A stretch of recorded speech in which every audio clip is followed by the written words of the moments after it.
ہمارے خواجہ بندہ نواز گیسو دراز رحمت اللہ علیہ وہ 723 ہجری میں پیدا ہوئے. روایات مختلف ہیں.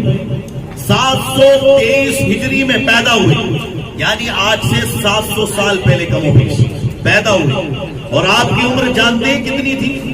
آپ کی عمر جو ہے وہ 104 یا 105 برس بتائی جاتی ہے. لمبی عمر پائی آپ نے, ماشاء اللہ رب اللہ. اچھا, اتنا بڑا مجمع یہاں پر موجود ہے, سب چاہنے والے ہیں. آپ کا اصل نام محمد ہے, کیا نام ہے؟ محمد حسینی, ٹھیک ہے. آپ کے والد صاحب کا نام سید یوسف حسینی ہے. اب اتنی عمر آپ نے پائی, آپ مجھے یہ بتائیے کہ حضور خواجہ بندہ نواز گیسو دراز رحمت اللہ علیہ کی پیدائش کہاں ہوئی؟ علم ہے کسی کو اس بات کا کہ آپ کی پیدائش کہاں پر ہوئی, ولادت کہاں پر ہوئی؟ آپ کی پیدائش دلی میں ہوئی, سمجھے آپ؟ دہلی میں ہوئی ہے ہمارے خواجہ بندہ نواز گیسو دراز رحمت اللہ علیہ کی پیدائش. اور آپ نے کرناٹک کا سفر جو کیا ہے وہ 82 سال کی عمر کے بعد ادھر آپ آئے, اور گلبرگہ میں 23 سال تک پھر آپ نے دین کا وہ کام کیا کہ ہزاروں ہندوؤں کو کلمہ پڑھا کے آپ نے مسلمان بنا دیا. دیکھو یہ ہوتا ہے, پیدائش کہاں ہوئی اور مزار کہاں بنا ہے؟ دہلی میں. اور آپ کے علم کا یہ عالم تھا کہ بچوں کو 7-8 سال کی عمر کا بھی پتہ نہیں ہوتا کہ 7-8 سال کی عمر میں وہ کیا کرتے تھے. لیکن آپ اپنی زندگی کے 2 سال کی عمر کا بھی جو واقعات ہوئے آپ کی زندگی میں, تو 2 سال کی جب عمر تھی آپ کی تب بھی آپ ان واقعات کو بیان کر دیا کرتے تھے کہ جب میں 2 سال کا تھا تو میرے سامنے یہ واقعات تھا. اور آپ نے کئی کتابیں بھی لکھی ہیں. حضرت خواجہ محمد حسینی اور خواجہ بندہ نواز گیسو دراز رحمت اللہ علیہ کئی کتابیں بھی لکھی, 125 کتابیں آپ نے لکھی. آپ کے پیر و مرشد کا نام حضرت نصیر الدین چراغ دہلوی رحمت اللہ تعالی علیہ ہے, اور ان کا بھی بڑا مقام اور مرتبہ تھا. آپ اپنے پیر و مرشد کی خدمت میں, یعنی جو حضرت سید نصیر الدین چراغ دہلوی جن کو کہا جاتا ہے, ان کے پیر و مرشد تھے حضرت سید نظام الدین اولیاء محبوب الہی رحمت اللہ علیہ. یعنی حضرت سید نظام الدین اولیاء محبوب الہی رحمت اللہ علیہ, ان کے مرید ہیں حضرت سید نصیر الدین چراغ دہلوی, اور ان کے مرید ہیں حضرت سید محمد حسینی خواجہ بندہ نواز گیسو دراز رحمت اللہ تعالی علیہ. اور 17 سال تک آپ پیر و مرشد کی خدمت میں رہے. کتنے سال تک؟ 17 سال تک. اور حضرت خواجہ بندہ نواز گیسو دراز رحمت اللہ علیہ, ان کا عالم یہ تھا کہ اپنے پیر و مرشد کی خدمت میں رہا کرتے تھے, اور خوب خدمت کیا کرتے تھے, ادب بھی وہ کرتے تھے. جب بھی آپ کی بارگاہ میں جاتے تو کچھ نہ کچھ نذرانہ تحفہ پیش ضرور کرتے تھے. یعنی اپنے پیر و مرشد کی بارگاہ میں جب آپ جاتے تھے, اچھا گھر میں اتنا ساز و سامان بظاہر موجود نہیں تھا, لیکن دل میں عقیدت اور محبت بہت تھی اپنے پیر و مرشد کی. یہاں تک کہ پہلے کیا ہوتا تھا, جو بزرگ عالم دین ہوا کرتے تھے, بزرگ آزاد ہوا کرتے تھے, ان کو لوگ پالکی میں بٹھا کر کاندھے پہ اٹھا کر لے کے جایا کرتے تھے. اب ہمارے خواجہ نصیر الدین چراغ دہلوی رحمت اللہ علیہ, ان کو اٹھا رہے ہیں ان کے مرید حضرت خواجہ بندہ نواز گیسو دراز رحمت اللہ علیہ. اب ان کو جو گیسو دراز کہا جاتا ہے, یعنی ان کے بال بہت لمبے ہو گئے تھے. جانتے وہ کون سے بال تھے؟ جب انہوں نے پالکی کو اٹھایا تو اعلیٰ حضرت رحمت اللہ علیہ نے خود اس واقعے کو لکھا ہے, الملفوظ میں اس بات کو لکھا ہے انہوں نے کہ حضرت خواجہ بندہ نواز گیسو دراز نے اپنے پیر و مرشد کی جب پالکی کو اٹھایا تو ان کی پالکی میں چند بال جو تھے وہ اٹک گئے. جب وہ اٹک گئے تو وہاں سے جو ٹوٹے, تو جو بال ٹوٹے تھے ان کو پھر آپ نے اس یاد کے لیے تازہ رکھا کہ جو میرے پیر و مرشد کی پالکی میں بال اٹکے تھے, اب میں ان کو چھوٹا نہیں کراؤں گا, بلکہ زندگی بھر جتنے بڑھتے رہیں گے ان کو بڑھتے رہنے دوں گا. تو ماشاءاللہ اس لیے آپ کو گیسو دراز رحمت اللہ علیہ کہا جاتا ہے, کیونکہ آپ کے کچھ بال بہت بڑے تھے. لہذا عزیزان محترم, یہ ایک ادب اور احترام میں آپ نے ان بالوں کو بڑھائے رکھا کہ ان سے نسبت تھی آپ کے پیر و مرشد سے, یعنی ان بالوں کو نسبت تھی آپ کے پیر و مرشد سے, اس لیے آپ کو انہوں نے مطلب بالوں کو انہوں نے بڑھنے دیا. اچھا, حضرت خواجہ بندہ نواز گیسو دراز رحمت اللہ علیہ, آپ کی کئی کرامات بھی ہیں. لیکن یہاں پر جو ہم بتانا چاہتے ہیں وہ مقصد یہ ہے کہ ہم ان کی زندگی کی عبادات پر بھی توجہ کریں.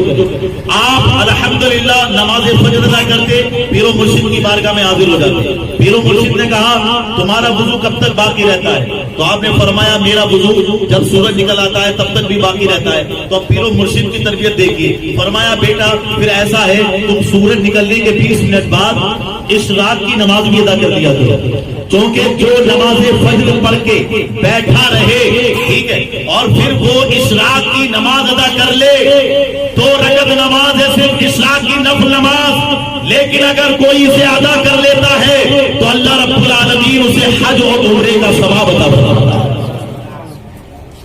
تو انشاءاللہ ادا کرنے کی کوشش کریں گے آپ بھی. یعنی عبادت کا مزاج بنا, ہم نیاز کرتے ہیں ساتھ ساتھ نماز کی طرف عبادت کی طرف بھی ہماری توجہ ہونی چاہیے. اب ہمارے خواجہ بندہ نواز گیسو دراز رحمۃ اللہ علیہ اشراق کی نماز ادا کرنے لگے. پیر و مرشد کی بارگاہ میں ابھی آپ کی عمر 15-16 سال کی ہے صرف, لیکن پیر و مرشد سے اتنا اس قدر لگاؤ تعلق کہ ان کی ہر بات پر جان دینے کو تیار, جو پیر و مرشد کہہ دے وہ ماننے کو تیار. آج تو معاملہ الگ ہو گیا ہے, آج لوگ پیر کی نہیں مانتے, آج پیر سے اپنی بات منوانے کی کوشش کرتے ہیں کہ پیر ان کی بات مان لے تو وہ اس کے قریب, اور اگر پیر بات ماننے سے انکار کر دے تو یہ خود ہی پیر سے الگ ہو جاتے ہیں. حالانکہ ایسا نہیں ہونا چاہیے, بڑوں کی بات ماننا چاہیے. پیر ہو, امام صاحب ہو, پیر صاحب ہو, عالم صاحب ہو, بڑے ہوں ان کی بات کو مانو, وہ قائد ہیں آپ کے ٹھیک ہے, ان سے اپنی بات مت منواؤ, ان کی بات ماننے کی انشاءاللہ آپ کوشش کرو گے. تو دیکھا نہیں آپ نے 16 سال کی عمر میں آپ اپنے پیر و مرشد کی بات مان رہے ہیں, اور آج پوری دنیا حضرت خواجہ بندہ نواز گیسو دراز کی ذات کو مان رہی ہے, انہیں پہچان رہے ہیں. آج 700 سال پہلے کی وہ بزرگ شخصیت آج آپ یہاں پر صرف یہیں پر ذکر نہیں بلکہ بڑی بڑی جگہوں پر جہاں جہاں اہل ایمان ہے وہاں وہاں الحمدللہ حضرت خواجہ بندہ نواز گیسو دراز رحمت اللہ علیہ کا ذکر ہوتا ہے. اور سبحان اللہ, آپ مختوم اشرف جہانگیر سمنانی علی رحمت و رضوان کو کیسے بھول سکتے ہیں, جنہوں نے سمنا میں تخت سلطنت کو ٹھکرا کر یعنی بادشاہت کو ٹھکرا کر فقیری کا لباس پہنا اور پوری دنیا کا یعنی اسلام پھیلانے کے لیے وہ جگہ جگہ گئے اور دنیا میں مذہب اسلام کو پھیلایا.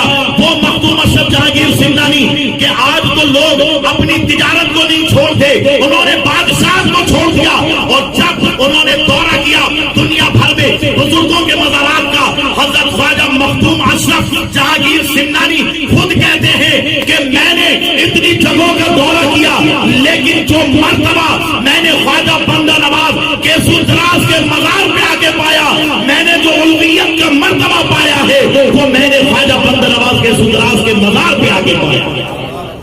یعنی بڑا مرتبہ جو میں نے پایا اور اتنی برکت جو میں نے دیکھی وہ حضرت خواجہ بندہ نواز گیسو دراز کے دربار میں آ کر کے دیکھی. ان کا عالم یہ تھا کہ وہ حضرت خواجہ بندہ نواز گیسو دراز رحمت اللہ علیہ کے دربار میں حاضری پر فخر محسوس کرتے اور کہتے ہیں میرے مرتبے کو مقام لگا جب میں ان کے دربار میں حاضر ہوا. تو اس لیے ہم ان کی سیرت کو پڑھیں. 82 سال آپ دلی میں رہ کر الحمدللہ دین کا کام کرتے رہے, وہی آپ کی پیدائش ہوئی, اور اللہ نے دیکھو آپ کا جو مزار بنایا وہ یہاں کرناٹک گلبرگہ شریف میں جو ہے الحمدللہ آج مرجع خلائق ہے. ان کا 23 سال تک یہاں بھی انہوں نے خدمت کی اور لوگوں کو اسلام کی جانب لائے.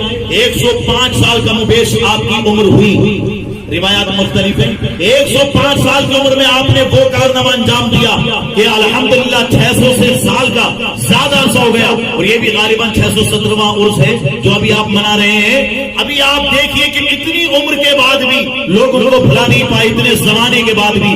اس لیے کہ عزیزان محترم قرآن کا اعلان ہے فاذکرونی اذکرکم, تم میرا ذکر کرو میں تمہارا چرچا کروں گا. اللہ فرما رہا ہے بندوں سے میرا ذکر کرو میں تمہارا چرچا کروں گا. تو جب 105 سال تک وہ اللہ کا ذکر کرتے رہے, اب اللہ پوری دنیا میں ان کا چرچا فرما رہا. یہ اللہ والے دیتے ہیں سب کچھ مگر چاہیے ان سے مانگنے کا سب کچھ. نہ تخت و تاج نہ لشکر و سپاہ میں ہے جو بات مرد قلندر کی بارگاہ میں ہے. اگر کچھ مرتبہ چاہے تو پھر خدمت فقیروں کی بلا کو ڈال دیتی ہے دعا روشن ضمیر. ڈاکٹر اقبال نے کیا کیا پیارے اشعار کہے ہیں عزیزان محترم، اور آپ غور کریں، یہی ہمیں اللہ والوں سے سبق ملتا ہے کہ اپنی زندگی عبادات سے مزین کریں۔ اشراق کی نماز ادا کروائی پیر و مرشد نے، پھر کہا بیٹے اب تم اشراق کے پابند بن گئے تو اب تم 2 رکعت شکرانے کی بھی نماز ادا کیا کرو، 2 رکعت استخارے کی بھی نماز ادا کیا کرو، پھر 4 رکعت چاشت کی نماز بھی ادا کیا کرو۔ سبحان اللہ۔ فرمایا بیٹے روزے بھی رکھو۔ اب یہ پیر و مرشد تربیت فرما رہے ہیں، حضرت خواجہ بندہ نواز غوث دراز کی تربیت فرما رہے ہیں، کون؟ ان کے پیر و مرشد حضرت سید نصیر الدین چراغ دہلوی رحمۃ اللہ علیہ، جو ان کی تربیت فرما رہے ہیں کہ بیٹے اب روزے بھی رکھو، صرف رمضان کے ہی نہیں رجب کے بھی روزے رکھو۔ سبحان اللہ۔ 4 رجب المرجب کو آپ کی جو ہے پیدائش ہوئی تھی الحمدللہ، اور جو ہے 723 ہجری میں پیدائش ہوئی، کسی نے 721 ہجری بھی بتایا، روایات مختلف ہیں، لیکن عزیزان محترم پتہ یہ چلتا ہے کہ دیکھیے آپ کی زندگی میں آپ کے پیر و مرشد عبادت کا کس قدر ذوق بھر رہے ہیں، کس قدر عبادت کی طرف اپنے مرید کو لا رہے ہیں۔ فرمایا بیٹا اب تم نے فجر کی نماز ادا کی، 20 منٹ کے بعد جب سورج نکل جائے تو اشراق کی نماز بھی پڑھو، 2 رکعت استخارے کی نماز بھی پڑھو، 2 رکعت شکرانے کی نماز بھی پڑھو، 4 رکعت چاشت کی نماز بھی پڑھو، اور سنو رمضان کے روزے تو رکھتی ہو، پورے شعبان کے روزے بھی رکھو۔ سبحان اللہ۔ بیٹے شعبان کے روزے رکھتے ہو؟ تو ہمارے خواجہ بندہ نواز غوث دراز رحمۃ اللہ علیہ فرماتے ہیں کہ ہاں پیر و مرشد شعبان کے روزے تو رکھتا ہوں، مگر صرف 9 روزے رکھتا ہوں۔ کتنے؟ 9۔ تو فرمایا کہ بیٹے 21 روزے اور بڑھا لو۔ سبحان اللہ۔ پورے 30 ہو جائیں گے تو پورے شعبان کے روزے بھی رکھوائے۔ فرمایا بیٹے رجب کے بھی روزے رکھو، اس لیے کہ حدیث پاک میں آتا ہے رجب اللہ کا مہینہ ہے، شعبان رسول اللہ کا مہینہ ہے، اور رمضان پوری امت کا مہینہ ہے۔ سبحان اللہ۔ دیکھ رہے ہو آپ کیسے ماشاءاللہ رب العالمین اپنے مرید کی تربیت فرما رہے ہیں، سید نصیر الدین چراغ دہلوی رحمۃ اللہ علیہ، اور حضرت خواجہ بندہ نواز غوث دراز کیسے اپنے پیر و مرشد کی بات کو مان رہے ہیں، اور آپ نے پوری زندگی اس پر عمل کیا۔ لیکن جب بزرگی کا عالم آ گیا، اب شعبان میں اور رجب میں پورے روزے رکھنا مشکل جب ہو گیا، لیکن پھر بھی رمضان کے پورے روزے رکھے، اور ایام 20 کے روزے ہر مہینے رکھے۔ یہ ایام 20 کے روزے کیا ہیں؟ ہر مہینے کی 14، 15 اور جو ہے 13، 14، 15 تاریخ کے روزے رکھنا، یہ آپ کے معمول میں شامل رہا۔ اس سے کیا پتہ چلتا ہے کہ دیکھیے ہم بزرگوں کے ماننے والے ہیں، اپنی زندگی کا حساب لگائیں کہ وہ تو اشراق بھی ادا کریں، چاشت بھی ادا کریں، شکرانے کی نماز بھی ادا کریں، استخارے کی نماز بھی ادا کریں، تہجد بھی ادا کریں، قرآن کی تلاوت بھی کریں، اور ہم ان کی نیاز کرنے والے 5 وقت کی نماز میں بھی حاضر نہ ہوں۔ تو اپنی زندگی میں عبادات کو شامل کیجئے، انشاءاللہ جب آپ ان کی طرح عبادت کریں گے، ان کی طرح تلاوت کریں گے، ان کے نقش قدم پر چلیں گے، آپ دیکھیں گے کہ وہ آپ کے خواب میں تشریف بھی لائیں گے اور آپ کو ولایت کا درجہ بھی عطا فرمائیں گے۔ اللہ اللہ اللہ اللہ اللہ